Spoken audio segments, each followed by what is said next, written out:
that's the core of our study, in the sense that we're going to establish in this study exactly who Yahweh thinks Edom represents, and that's all that counts at the end of the day, isn't it? What God presents that is going to be the arbiter of who Edom represents in the scheme of things.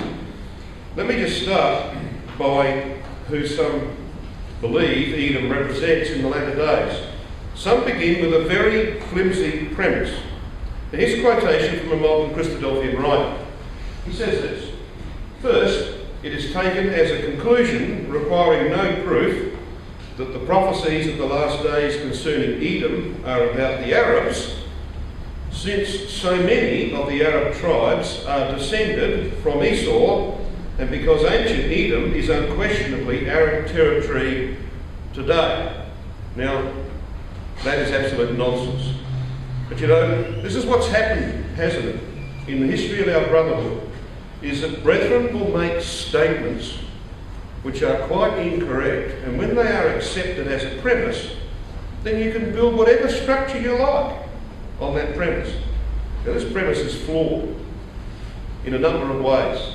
It is not true that so many of the Arab tribes are descended from Esau, because there are no descendants of Esau in the earth today. And ancient Edom is a small part of modern Jordan. You know, we've just been there. There's not that many Arab peoples there, by the way. So when you start looking at this, it's absolute nonsense. So this premise has been accepted by some, and there is a large proportion, and I mean this because I travel around, I know there's a large proportion of our community who are either totally confused about this matter, or who are firm believers that the Arab nations are going to attack and defeat Israel. This is all before Armageddon, by the way. Now, of course, it's nonsense. Remember the quotation from Brother Thomas? I'm not going to read it again, brothers and sisters, I don't need to. You remember that? You can either accept the first quotation, which we put up, or you can accept this one. Well, I'll tell you which one I'm going to accept, and I'm going to show you why. We're going to have a look at Isaiah 34, and we're going to see precisely what God does in setting forth who Edom is in the latter days. There's no question about that. Now, remember our roots in Genesis 36? We went back there, we had a look, but here in Genesis 36 we have the kingdom of men portrayed, and the enemy of Jacob, Esau, his kingdom is outlined there, and his roots. And we saw, of course, that he does represent all nations, all anti-Semitic nations to be precise, as Obadiah 15 told us. And the all nations involved in the controversy of Zion are called Edom. In this context of Isaiah 34, verses 1 to 6, it's going to be the centre of our study here this afternoon. So let's come to Isaiah 34 and see if we can analyse it. Now, Isaiah 34, of course, is part of a context. This context starts back in Isaiah 30, it goes through to the end of Isaiah 35. Isaiah 30 is about Armageddon. You can go back and you read words like this: "In the day when the towers fall." What do you reckon that might be? "Yahweh goes forth as a whirlwind and as a fire." You come to Isaiah 31. Yahweh's furnace is in Zion. His fire is in Jerusalem. And who's the subject of his judgments? Well, the Assyrian. And the term the Assyrian is used in this prophecy because, of course, in the days of Isaiah, the Assyrians invaded when Hezekiah was king, remember? And that becomes a type of the latter-day Gogian invasion of the land. Where were the Assyrians destroyed? Well, outside the walls of Jerusalem. Where will Gog be destroyed? Well, outside the walls of Jerusalem, in the valley of Jehoshaphat. See? So you've got this type that is presented from what happened in the days of Hezekiah that is brought here. It's the underlying history of the prophecy that Yahweh is delivering in chapters 30 to 35. And so it is, as you come to the end of chapter 31 of Isaiah, just cast your eyes back briefly. It says this in verse 8 rather. "Then shall the Assyrian fall with the sword." Where? We'll look at verse 9. "He shall pass over to his stronghold for fear, and his princes shall be afraid of the ensign," read Christ, "said Yahweh, whose fire is in Zion, and his furnace in Jerusalem." What comes next? Well, Isaiah 32 verse 1 says this: "Behold, a king shall reign in righteousness, and princes shall rule in judgment." What's the first thing that Christ does after he defeats Gog in the land? Well, sets up the throne of David. And so chapter 32 is about the beginning of the rule of Christ and the saints. Kings shall rule in righteousness, and princes, etc., in judgment. Chapter 33 goes on to talk about how this all comes about. Look at verse 1. Woe to thee that spoilest, and thou wast not spoiled. Any bells ringing in your ears? There's come some in my ears actually. But any bells ringing in your ears? Ezekiel 38. Hast thou come to take a spoil? Hast thou come to take a prey? So here it's palpably obvious, isn't it? That this is a context about Armageddon. But I'll tell you something that happens, and only really careful Bible students pick this up. Something happens towards the end of Isaiah 33. The language begins to change from Armageddon type language to the language of Genesis 10 and 11. And you know what? There are some Hebrew words that you don't find in many other places, but in Isaiah 33 and Genesis 10 and 11. I wonder why that would be. Well, because you see, the events post-Armageddon are about the treading out of the winepress of the wrath of God, and that's about the destruction over 40 years of the Roman Catholic system, which will set itself up in opposition to the rule of Christ. And they will say he's the Antichrist. They're already priming their people for that, aren't they? They've got their people ready. So when Christ turns up in 10 years' time, if he comes this year, he turns up in 2021, and he obliterates the Gogian Confederacy upon the mountains of Israel, the Catholic Church will say, well, we told you so. There he is. He's the Antichrist. So that's what's going to happen, brothers and sisters. And that's why the language changes in Isaiah 33. Now you come with me to have a look at some of the ways this is presented. Have a look at verse 18 of Isaiah 33. Thine heart shall meditate terror. Where is the scribe? Where is the receiver? Where is he that counted the towers, the migdals? Guess where that word first occurs in your Bible? Genesis 11 verse 4. They went eastwards and they built a tower under the tutelage of Nimrod. That's where it occurs, and that's why the language now comes from that era. Have a look at verse 19. Thou shalt not see a people, a fierce people, a people of a deeper speech. Speech? That's the word, Safar. Guess where it first occurs? In your Bible. Genesis 11 verse 1. They were all of one lip, one Safar. Right? And you go on. Verse 20. Look upon Zion, the city of our solemnities. Thine eyes shall see Jerusalem, a quiet habitation, a tabernacle that shall not be taken down. Not one of the stakes thereof shall ever be removed. The words shall be removed just happened to be one Hebrew word, Nasar. Guess where it's first used in the Bible? Genesis 11 verse 2. They journeyed eastward.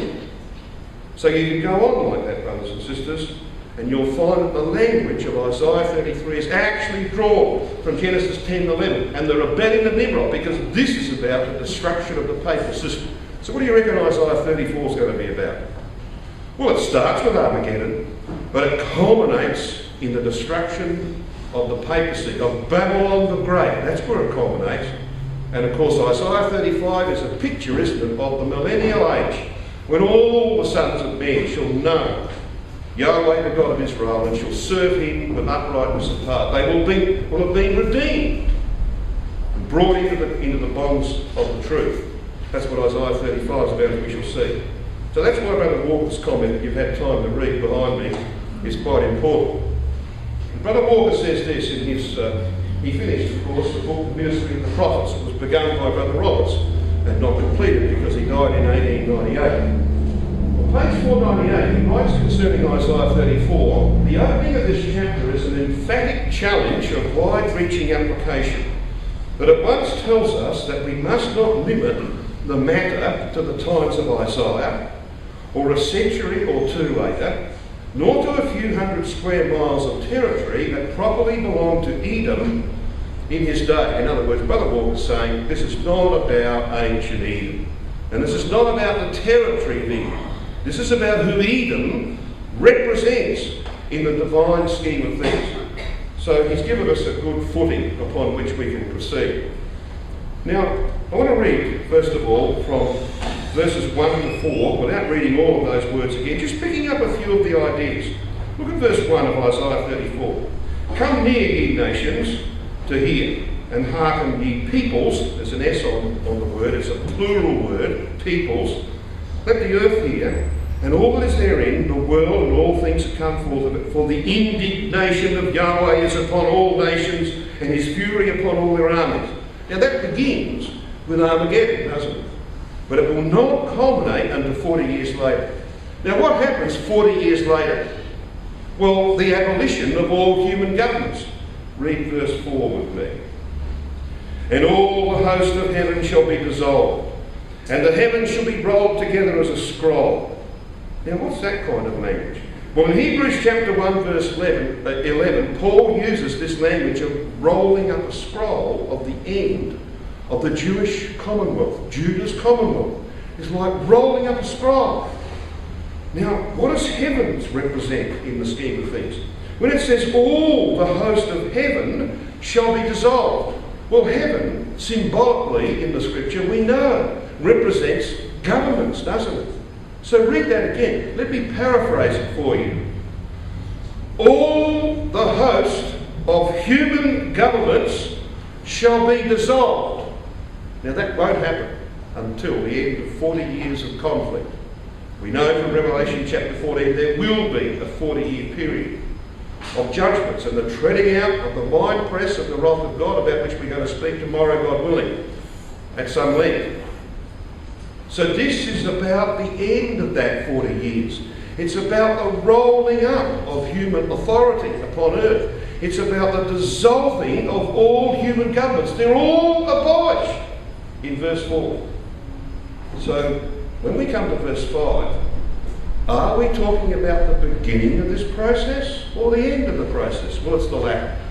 It's about the dissolving of the last power that has to be destroyed before Christ can have full dominion over all the earth and over all peoples upon the earth. It's about that power. Now, we come to verse 5. For my sword, he says, shall be bathed in heaven. What does he mean? In the governments of mankind. Behold, it shall come down upon not Idumea, it should read Edom. It shall come down upon Edom and upon the people of my curse to judgment. Now this word curse is a very interesting word. Karem. It means doomed, devoted to destruction. In Strong's dictionary of Hebrew words, it sits next to the name Hormah. You know, the one that appears in Numbers chapter 14, where the Amalekites pursued the Israelites who tried to go up and take the land without the ark, etc. Pursued them to Hormah, means utter destruction. That's what that word means. The word is used of Jericho as a devoted city. It was devoted to utter destruction. It occurs in Zechariah 14 verse 11. There will be no more utter destruction. That's the word. It is the last word of the Old Testament in the Hebrew language. Lest I come and smite the earth with a curse. Karem.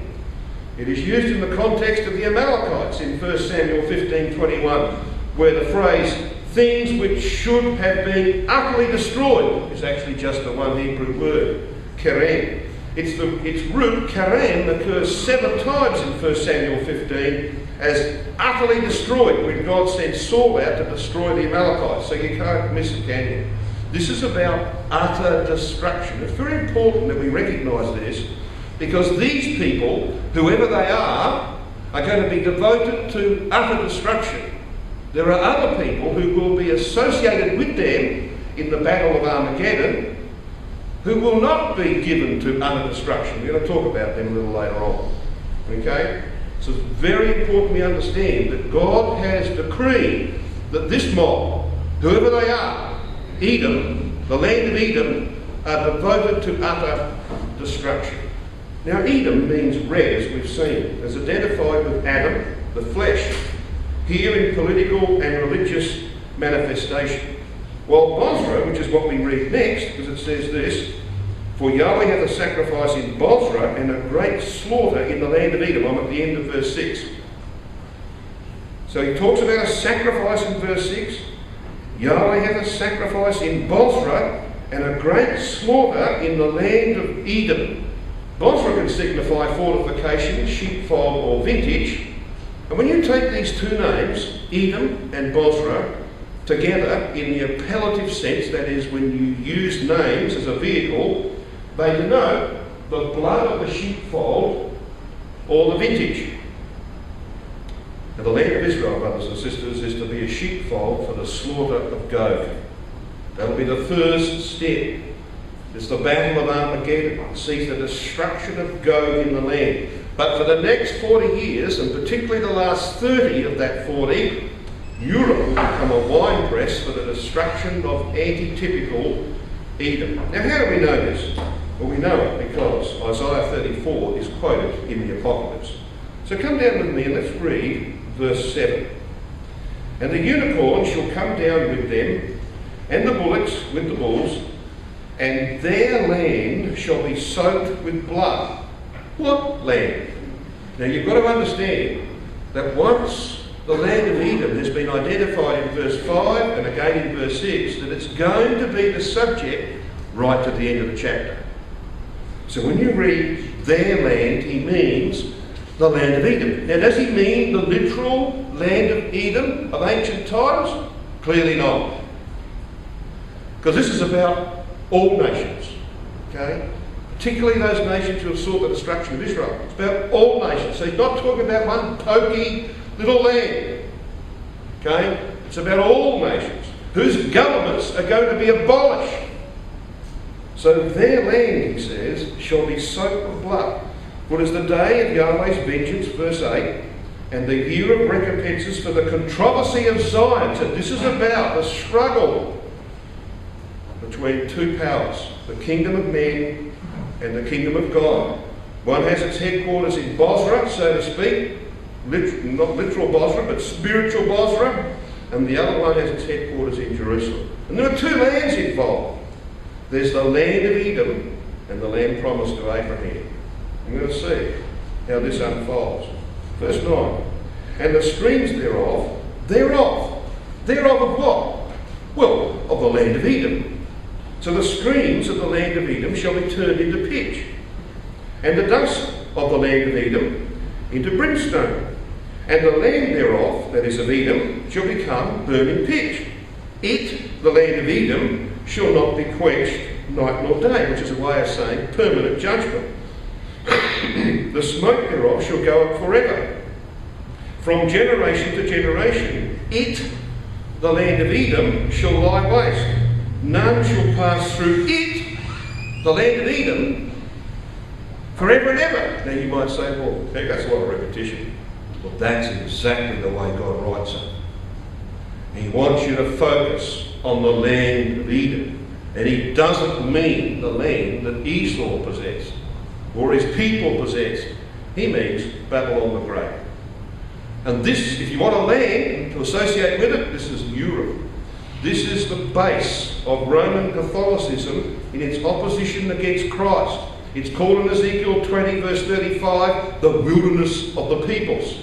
That language is picked up in Revelation 17, and a woman is seen sitting astride a scarlet-coloured beast with 7 heads and 10 horns. Where's that?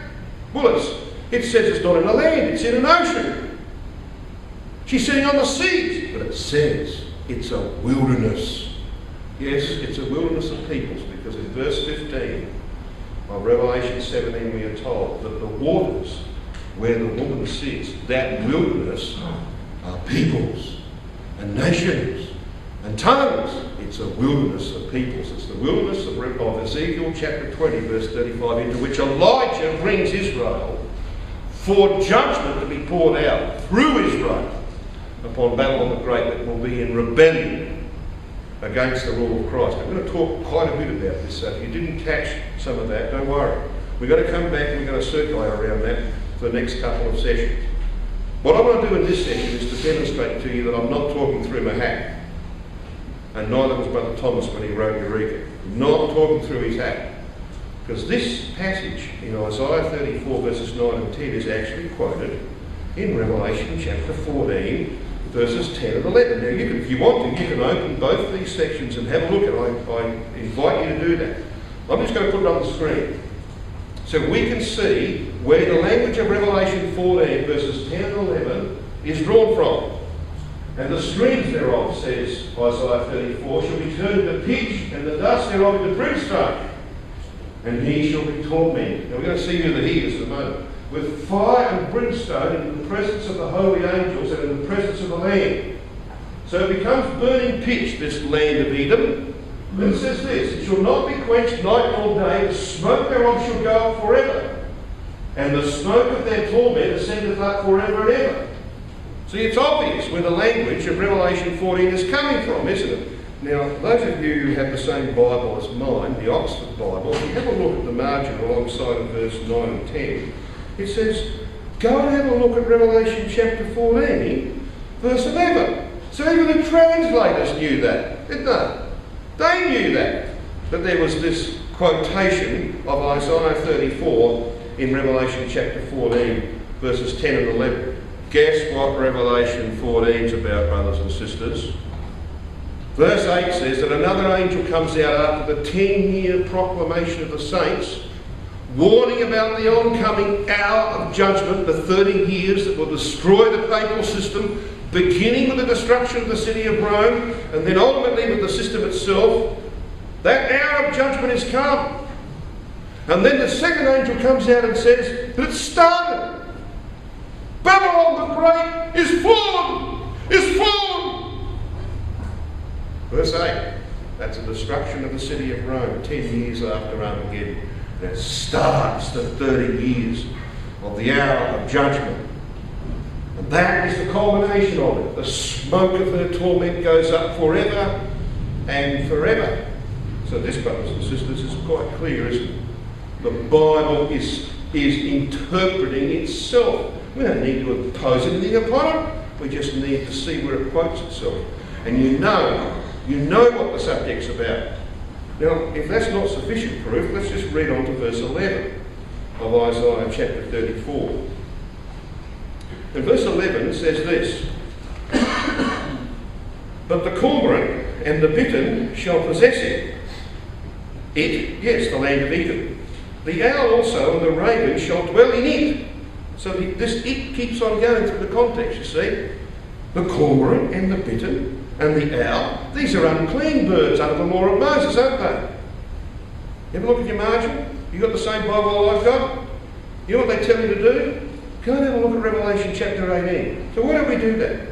Revelation 18, verses 1 and 2. Revelation 18, verse 1 says this. And after these things I saw another angel come down from heaven, having great power, and the earth was lightened with his glory. This is a reference to Christ and the saints. It's the mighty rainbowed angel of chapter 10, verses 1 and 2. Now we're part of that, brothers and sisters. You can read that text and say, well, that's very interesting. If you read it the way God wants you to read it, you read about yourself. Because you, if you're going to be there in that day, will be involved in this work. This mighty angel is Christ and his glorified saints in the work of destroying the system of Babylon the Great. That's going to be our subject tomorrow morning for the exhortation. Who is this that cometh from Edom? But read verse 2. And he cried mightily with a strong voice, saying, Babylon the Great is fallen, and hath become the habitation of demons, and the hold of every foul spirit, and a cage of every unclean and hateful bird. Who are they? Well, I'll tell you who they are. When you come back to Isaiah 34, they're identified. They are the unclean nations who will take possession of the territory of Babylon the Great, which is Europe, that will be vacated when every single Roman Catholic's destroyed. Because they support the Pope against Christ. That's intolerable. Here is the one that God sends to set up his kingdom. He defeats the Gogian Confederacy, which is in league with the Roman Catholic system, and Babylon's the head of the image.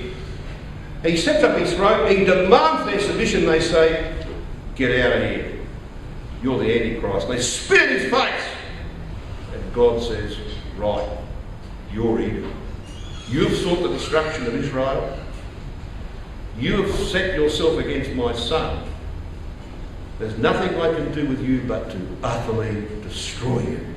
And so the people who inhabit Europe are doomed. They're doomed. And that's the message of Revelation 14. Another appeal is made after Rome itself's destroyed. Please, come out of her. Don't stand with this system anymore. And they still do, most of them. So there's only one end for them. Utter destruction. So that's what this is about. And because their territory, the land of Edom, Babylon the Great, the European territory, is vacated, and there are no people living there anymore when the judgments are complete, Christ's not going to leave the land vacated, is he? No. He's going to give it to other peoples, and they will take it over because they've submitted to him. They will take over that territory and dwell in it. They're the unclean birds. They're the unclean birds of Isaiah 34 verse 11 onwards and Revelation chapter 18 verse 2. So let's read on. It goes on to talk about these birds and beasts. Look at verse 14. The wild beasts of the desert shall also meet with the wild beasts of the island, and the satyr shall cry to his fellow. The screech owl shall also rest there and find for herself a place of rest. There shall the great owl make her nest, and lay and hatch, and gather under her shadow. There shall the vultures also be gathered, every one with her mate. You know what happens here, brothers and sisters? It's incredible the way God presents this. You know what he's done in destroying Babylon the Great? Well, he's unwound the work of Nimrod, hasn't he? He's reversed the work of Nimrod. What do you reckon? Because we're going backwards here, reversing Nimrod. What do you reckon the next major event in history is? Well, the flood. And it was 100 years after the flood that Nimrod rebelled. So he goes right back to the language of the flood. None shall want her mate. And when Noah brought the animals into the ark, remember? 2 by 2. None wanted her mate. So he uses that language, and that's the way it unravels here in verse 16. Seek ye out the book of Yahweh and read. No one of these shall fail. None shall want her mate. For my mouth it hath commanded, and his spirit has gathered them, and he hath cast a lot for them. Who's the them, do you think here? Well, the unclean birds. The unclean nations who are now converted, who take over the territory of the land of Edom, once possessed by Babylon the Great of the latter days. Okay? They're the them, brothers and sisters, of chapter 35, verse 1. There are no chapter divisions there, as you know. And in verse 1 we read this. The wilderness and the solitary place shall be glad for them. Who's them? The converted nations.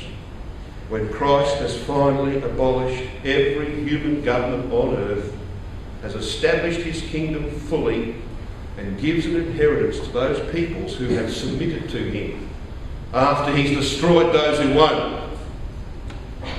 That's the message of Isaiah 34 and 35. Now, what about these names? Bozrah, Babylon and Rome. You know, it's thought by some that Christ will have a conflict at literal Bozrah, which means in the land of Jordan, on his way to Jerusalem. Brother Mansfield, in his writings on this subject, explains very clearly that that's not the case. It is not the case. Christ will not have any conflict with anyone until he arrives on the Mount of Olives. And that great earthquake will be the beginning of 40 years of conflict. When I say he won't have any conflict with anyone, he's going to have some trouble in Egypt. He's going to smite and heal it. But in terms of conflict with his enemies, that's not going to begin until he arrives at the Mount of Olives. And you can pick this up from the language that is used here, because these names, Bozrah, Babylon and Rome, are in fact typical names. They're etymologically linked. Bozrah means sheepfold or fortress. Babylon was in the plain of Dura, which means a wall, a rampart or a dwelling. And Roman Hebrew, Romith, has a numerical value of 666, which of course is perfectly, that's not by design. Or is it by design? A numerical value of 666, and it means fortification. Bosra was the capital of Edom, just as Babylon the Great, or Rome, is the capital of all nations who oppose Christ, as we've seen from those passages in Revelation 14 and 18. Now, Edom, in Jewish tradition, saw Rome as Esau. Brother Walker, in the Ministry of the Prophets, page 508, quotes Jewish writers to show how they saw in the oppression they suffered from Rome the rule of Esau. They referred to the Roman captivity as the Eluf Edom, and saw in the miseries they suffered from AD 70 onwards an antitypical application of the oppressions their forefathers had suffered from ancient Edom. So when you look at this subject, it's clear what it's telling us. Now, we've had a look at the birds and the beasts of Isaiah 34. We know that birds and beasts are a symbol of nations. We've seen, as we've read down through verses 11 to 15, these unclean beasts, birds and beasts, represent the Gentile nations who have submitted to Christ. They've been released from Babylonian control when Rome is finally destroyed. We've seen in verse 17 that they possess the land of Idumea for the ad olam. You see there in verse 17, and he hath cast a lot for them, and his hand hath divided it unto them by line. They shall possess it forever. Now that's not forever and ever and ever. They are the two Hebrew words, ad olam. It's the duration of the millennium that's being referred to. And as we've said, they are the them of Isaiah 35 verse 1, for whom the once desolate wilderness of the land of Edom will flourish in the kingdom. Let's just take our minds back to what we read in Obadiah, without necessarily going back there. This is Rotherham's translation of Obadiah verses 15 to 17. And this will help us to see the consistency between these prophecies. For near is the day of Yahweh upon all the nations. Just as thou, Edom, hast done, shall it be done to thee.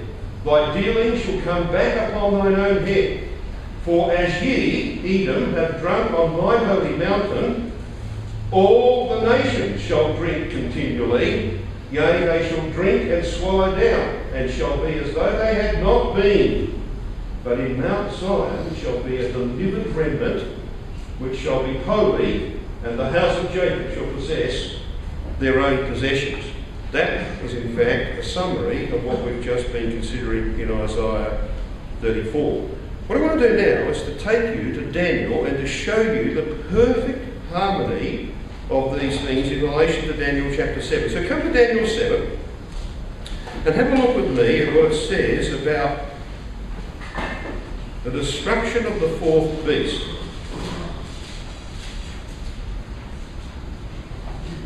Now all of us, I think, are fully aware that when God puts together his great confederacy, he will have done so by incorporating all of the peoples that belong to the four world empires. And we know that Daniel chapter 2 is not just about four successive empires, is it? I mean, even the Jehovah's Witnesses and the Seventh-day Adventists hold lectures about Daniel chapter 2. What they don't grasp is what is sometimes missed by us. That prophecy, Nebuchadnezzar's image, is not about four successive empires. Because Daniel says to Nebuchadnezzar, what God is revealing to the king is about the latter days. And then we read in verse 35 that the stone which is taken from the mountain without hands and busts the feet of this image so it collapses, the whole image is there because it says then was the iron and the clay and the brass and the silver and the gold broken to pieces together. Now if you broke it to pieces together, then the image is complete, isn't it? Which means that it is a confederacy of powers that have been drawn from the territories of all four world empires. They're all represented there in the latter days. That's Gog's confederacy of Ezekiel 38. Okay? So that's the drama of Daniel chapter 2. And of course Daniel 7 presents these parts of the image by different symbols. You've got the lion, you've got the bear and the leopard, and the fourth beast of Daniel 7 verse 7, the Roman Empire. And this is what it's said about that fourth beast. Have a look at verses 11 and 12 of Daniel chapter 7. I beheld then, because of the voice of the great words which the horn spake, I beheld even till the beast, he means the fourth beast of verse 7, was slain, and his body destroyed, and given to the burning flame. So the fourth beast is Rome. What's its destiny? Total, utter destruction. What about the other parts of the image? We'll read on, verse 12. As concerning the rest of the beasts, this is the lion, the bear, and the leopard, and the territories they represent, they had their dominion taken away, yet their lives were prolonged for a season and a time. In other words, they're not utterly destroyed. They are incorporated into the kingdom, and some of these peoples will be given the territory that's been vacated by Babylon the Great, otherwise known as the land of Edom. So let's summarise. Here in the prophecy of Daniel chapter 7, the fourth beast represents the Gogian Confederation with Babylon the Great at its head. The fourth beast is utterly destroyed by Christ, representing the complete destruction of Catholicism and its influence over the nations. But the rest of the beasts have their dominion taken away and their lives prolonged for 1,000 years, which is what a season and a time at the end of verse 12 represents. The fourth beast symbolises the power of the flesh in political and religious manifestation, that is, anti-typical Edom. That's why it has to be utterly destroyed. Now let's go back and see why that has to happen. It has to happen for this reason. This is the pattern of Roman Catholic resistance to Christ for 40 years after Armageddon. In Revelation 17 verses 1 to 3, John is invited to come hither. I will show unto thee the judgment of the great whore, so here she is, that sitteth upon many waters, so it's waters. So he carried me away in the spirit into the wilderness, so it's a wilderness of waters. And we know from verse 15 that the waters represent peoples and nations and tongues. And I saw a woman, he says, sit upon a scarlet-coloured beast full of names of blasphemy, having 7 heads and 10 horns. We don't have to argue about who that is, although people do. Because the last verse of Revelation 17 says, this woman, this system, is the city that rules over the earth. Now, who was ruling over the earth in the times when the apocalypse was given? Well, it's obvious. Rome. It's Rome. So the identification is clear. So here's the system. Let's have a look and see what happens when Armageddon occurs, and this system, having prepared its people, receives a heavy blow. Now Armageddon is called, in Matthew 24 verse 30, the sign of the Son of Man in heaven. Heaven? Yes, because this is about the establishment of a new government that's going to displace eventually every other human government. It's the sign of the Son of Man in heaven. If you want proof of that, you can look up Revelation 1 verse 7. There's just no argument about it. Armageddon is going to see a massive blow to the power of Catholicism, because they're the head of the image. They're the thinking power behind the invasion of the land. They're the ones who authorise go to do what it's going to do. They're going to receive a heavy blow. And of course, the Pope won't suffer too badly. He'll survive, and so will Rome. And then they will rebuild their power. This is Psalm 2. Now, Psalm 2 is a fascinating psalm. I want you to come to Psalm 2. Psalm 2 talks about this period of time that you can see on the screen. Now, I wasn't intending to do too much on Psalm 2, so we'll be quick. Verse 1 of Psalm 2. Why do the nations rage, and the people imagine a vain thing? The kings of the earth set themselves, and the rulers take counsel together against Yahweh and against his Mashiach, his Messiah. Let us break their bands asunder, they say, and cast away their cords from us. He that sits in the heavens will laugh. Why is he laughing? Well, it's ridiculous what they're doing. Now, when is this happening, brothers and sisters? Well, it's post-Armageddon. It's in this period here. It's after the great earthquake which has decimated the cities of the world, destroyed man's infrastructure, brought the nations to their knees, destroyed yoke in the land, and they set themselves up against Christ. Well, because they prepared for people the doctrine of the Antichrist. Okay? Now, it's ridiculous. Now, how do we know this is post-Armageddon? Look at verse 6.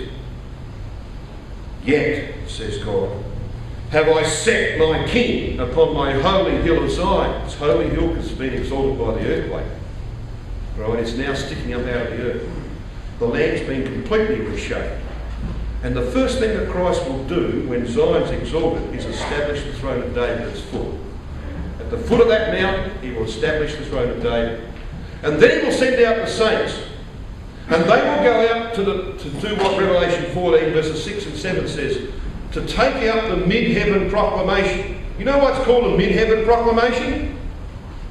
Well, let's just say that the ceiling here is the heaven. That's government, okay? And let's just say that the floor is the earth. So the saints are going to go out mid-heaven. Now, this doesn't mean, of course, they're going to fly through the mid-heavens. It's talking about what they do with the governments and with the common people. Now, what do you reckon would happen if the saints went out to Europe, for example, after Armageddon, and say to the governments of the European nations, listen, Christ is in the earth, he demands your submission. You reckon that the governments of Europe will tell their people what the saints pass on to them? Not on your life. So that's why it's got to be a mid-heaven proclamation. And the message goes to government, and it goes to common people. So nobody's got an excuse. No one will be able to say, listen, you never told me. I never heard about this. They'll all know from rulers, common people. So that's why it's a mid-heaven proclamation. So when the 10 years of that proclamation is up, nobody's got an excuse. And that's why then Rome can be destroyed. The beginning of the 30-year period. Now, when Rome goes down the girdle, and there is a girdle underneath it, I can tell you, it's boiling up right now. When Rome goes down the girdle, 10 years after Armageddon, you read Revelation 14 carefully, and that's what it's telling you. Okay? That's going to be a massive blow to the papacy, because the Pope that's sitting in the Vatican, maybe restored from the damage of the earthquake, the Pope is sitting in the Vatican, he's going to go. Going to stop him, you think? No. They will resort to Central Europe, and they will rebuild the papacy in Mago. They will assemble the surviving cardinals. They will take a vote on who's going to be the next pope, and there'll be white smoke. It's incredible, isn't it? And they'll go on for the next 30 years in opposition to Christ in this hour of judgment of Revelation chapter 14 verse 7. But by the time that they're rebuilding the papacy here in Europe, brothers and sisters, Elijah will have gathered the 14 million Jews that are scattered throughout the earth and will have brought them to Europe. It's going to be a big job, and many of you are going to be involved in it. He will have brought them to the shores of Europe, and they will assemble, and they will start their march through the wilderness of the peoples, the very home base of the papacy rebuilding itself in Europe. And God will use returning Israel as his vehicle of judgment against them. They have to fight their way back through those countries who oppose their return to the land, that they might submit to Messiah, which they themselves won't do. So in the end, Revelation 19 verse 20 will be accomplished. We'll talk about that tomorrow morning. And the papacy, the false prophet, and the system that supports him will be destroyed utterly. And there's a mopping up process that goes on.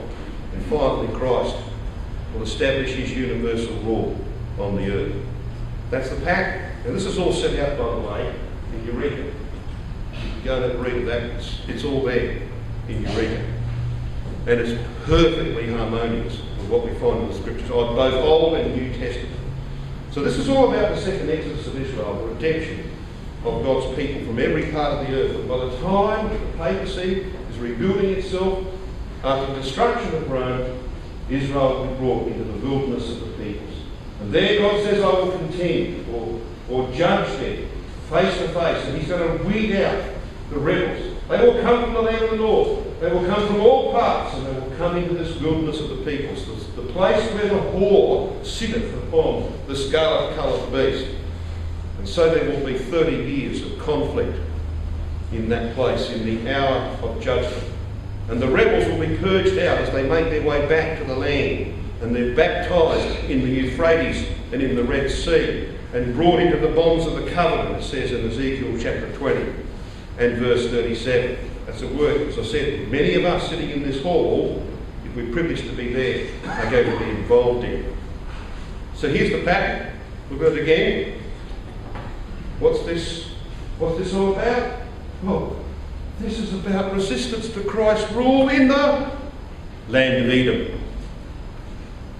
That's what God calls it in Isaiah 34, the land of Edom.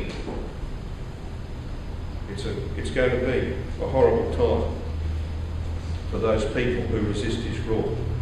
But I want to tell you something about this, brothers. I want you to come back to Daniel chapter 7 and verse 8. Now, I'm not going to spend too much time on this, just a minute or two.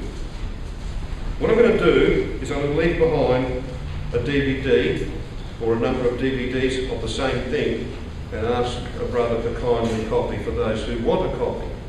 Because I can't do in a couple of minutes what it took me an hour 15 to do on many occasions around North America. But we set out in that talk why we are so close to the return of Christ. And nobody who looks intelligently at the evidence will deny it. We are very, very close. You know what some of the feedback I got on tour? When you present this sort of argument, is so clear to most people. I had brethren come and say, oh, Christ won't come for 50 years.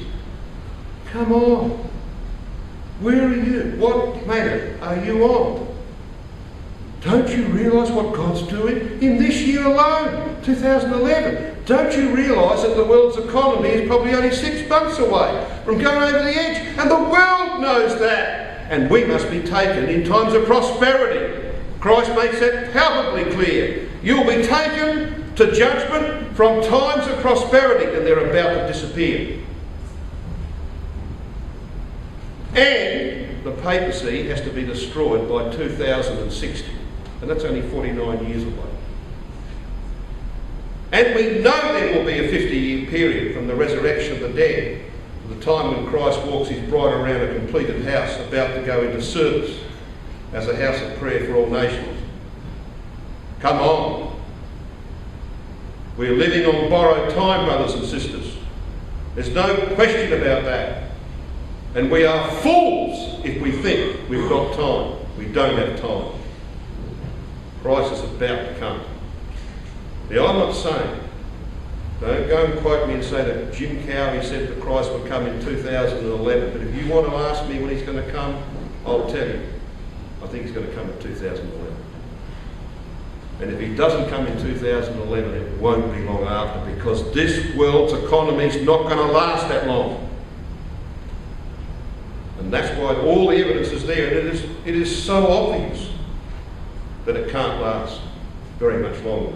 We're going to talk to the young people a bit about that tonight, because I want them to know the times in which they live. So what's the evidence? Daniel chapter 7, verse 8. I considered the horns, and behold, there came up among them another little horn. This little horn is the development of the Holy Roman Empire. It's the Western horn. Don't confuse this with the little horn of the goat, chapter 8. That's the Eastern horn. Okay? This horn here is the Holy Roman Empire. Now, I'm not going to go into the history of 758 and the 3 horns plucked up by the roots. We'll do that later on.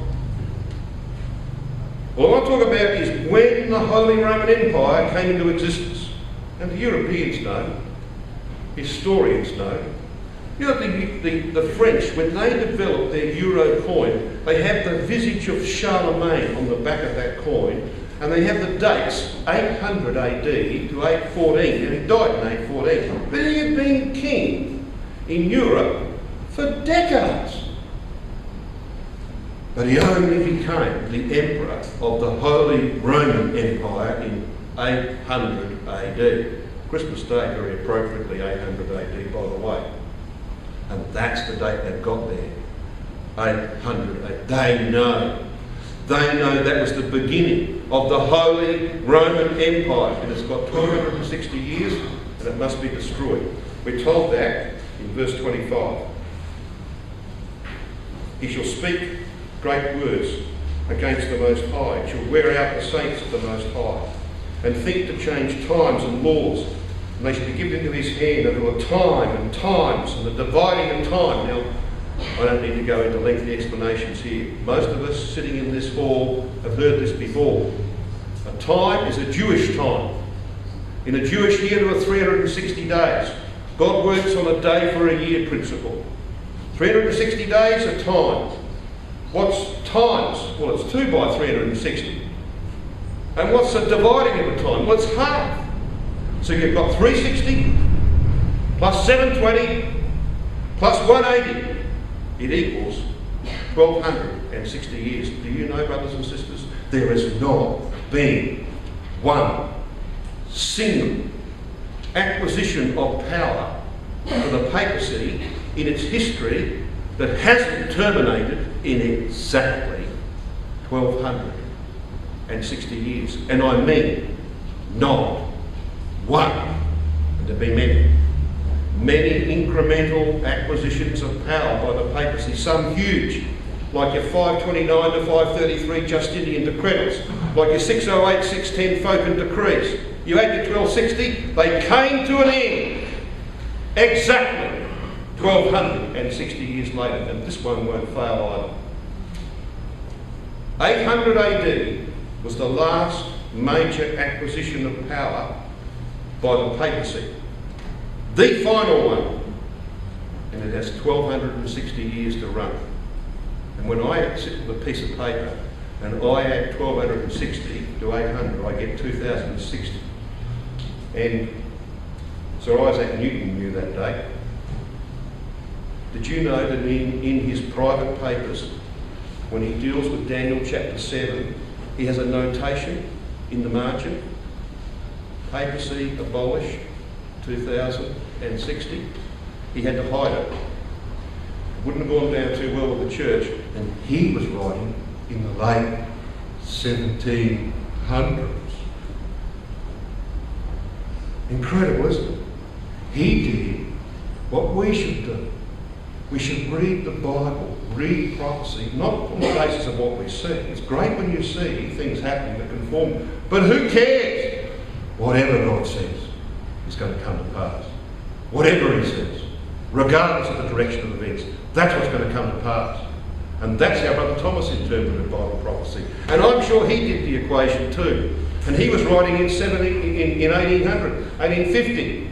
And he would have sat down and he believed Christ was about to come. And he would have worked out these days, 2060, impossible. Impossible. It's 200 years away. It's only 49 years away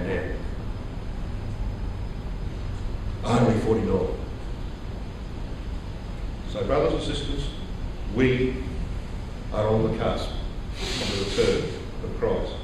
Because all he has to do between the destruction of the Pope and the empire, the Holy Roman Empire that supports him, all he has to do is to fulfill one verse. You know what that verse is? Revelation 19, verse 21.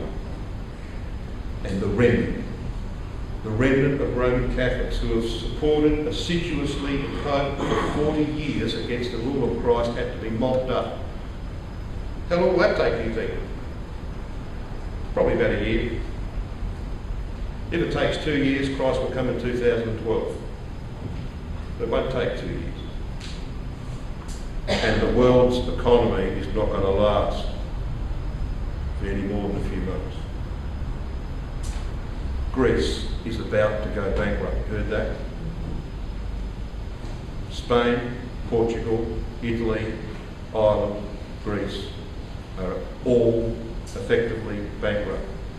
And the USA is not far behind them. USA has a budget deficit of $14.3 trillion. The interest payments on the debt not paying back. Just the interest payments on the debt are close to $500 billion a year. You know how much they take in tax in the American economy every year? $2 trillion. So a quarter of their tax intake goes on paying just the interest, not the principal. If you were doing that, they'd put you in jail. And they know, this is why the bottom's falling out of the US dollar. They know it's not going to last. And they're borrowing every single day $5 billion from the rest of the world. And they're scratching around because there's not too many nations want to lend it to them. $5 billion a day.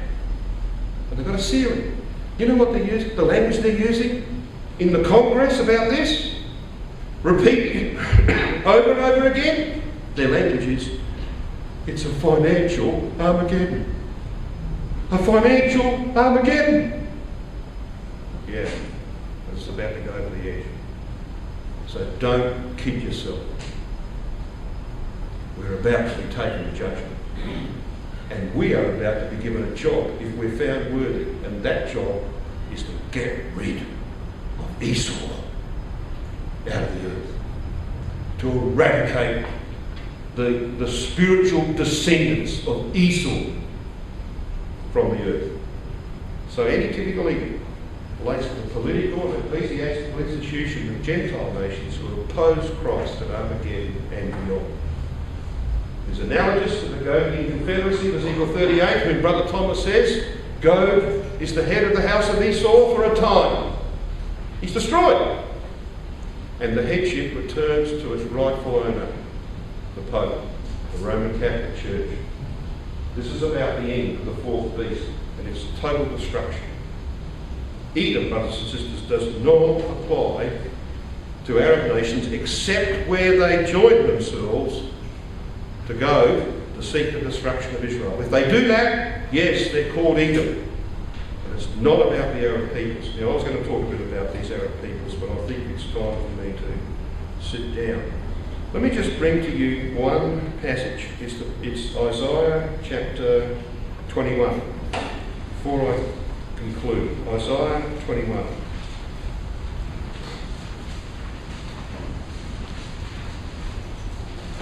Verses 13 to 15. And I do this for a couple of reasons. Verses 13 to 15 of Isaiah 21 are about the future of the Arab peoples who live around Israel today. Verse 13. The burden upon Arabia, in the forest in Arabia shall ye dwell, O ye travelling companies of Dedon. Dedon was a descendant of Abraham. Okay? So there was a confusion of the line of Abraham and Cush in history, and Timur is now mentioned. Timur comes in verse 14. The inhabitants of the land of Timur. So we're actually talking about the peoples who live in this region. Without going into details, it's talking about the Arab peoples who live in this region. Okay? Bedouin peoples, travelling companies of Dedon. Not that too many, well, in fact, Bedouins are all over places like Jordan, and they can camp anywhere, even in your backyard. And you can't stop. There's a law. You cannot stop them camping in your backyard. So they're everywhere. This is the territory being referred to. And what's going to be their end? Well, it says this in verse 14. The inhabitants of the land of Timur brought water to him that was thirsty. They prevented him with their bread, him that fled. For they fled. Who's fled? Well, the Jews. They fled from the swords, from the drawn sword, and from the bent bow, and from the grievousness of war. So what's going to happen here is that when Gog invades the land and is victorious over Israel's army and the armies of all of the other powers that come, the all nations of Zechariah 14, is the Jews going to have to flee. Where are they going to flee? Well, to the south, to the east. Who's there? Arab peoples. Who's been there before them? Christ and the saints. To prepare those peoples to receive their brothers. They're going to be the opposite to Esau, aren't they? Opposite to Edom. They're not going to cut off the fleeing Jews like Edom did. And so what's their reward? Well, their reward is in verse 13. In the forest in Arabia. Anybody been to Arabia? Did you find a forest there? There are no forests in Arabia, but in the kingdom age there will be. And the desert will blossom as the rose. And this desert is no longer going to be a desert, it will be a forest. And who's going to inhabit the area around Israel? Well, these Arabs who support their fleeing brethren from the events of Armageddon. Arabia transformed in the forest, thickened with verdure, the word means, must ye lodge or dwell, and they will have the status of being next door neighbours to Israel. Now, what context are we in here, brothers and sisters? Read verse 1. The burden of the desert of the sea. When was the last time you saw a desert of the sea? Eh? Have you ever been in the desert of the sea? No. Well, there is no such thing literally, is there? But there is something scripturally that is a desert of the sea. You know what it's called? The wilderness of the peoples. Ezekiel chapter 20, verse 35. So that's the context you're in. And how do I know I'm right? Have a look at verse 9. And behold, here cometh a chariot of men, and a couple of horsemen. And he answered and said, Babylon is full, is full. That's why I'm right. So when Babylon's destroyed, peoples like this who have submitted to Christ, who have succoured their brethren and not sought their destruction, will have a place in the kingdom. These are the ones of the other beasts whose lives are prolonged for a season and a time. But what about Edom? Edom is utterly destroyed. And tomorrow morning in our exhortation, brothers and sisters, we will have a look at ourselves in the vanguard of that power that God has appointed to destroy that system eternally. It's a wonderful prospect that each of us has. Who is this that comes from Edom? It's Isaiah chapter 63 verse 1, isn't it? Guess who that's talking about? Someone was sitting in front of it.